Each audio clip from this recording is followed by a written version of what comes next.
how to block ads on Safari browser iPhone. Hey everyone, welcome back to the channel. If you are new here, don't forget to hit the subscribe button and turn on the notification bell to not miss any updates.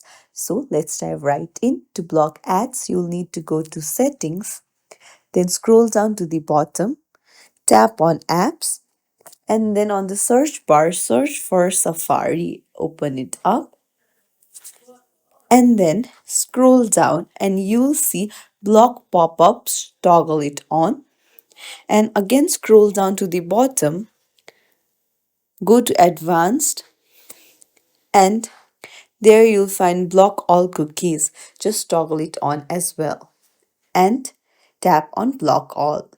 That's it. If you found this tutorial helpful, don't forget to like and subscribe to our channel for more tips and tricks.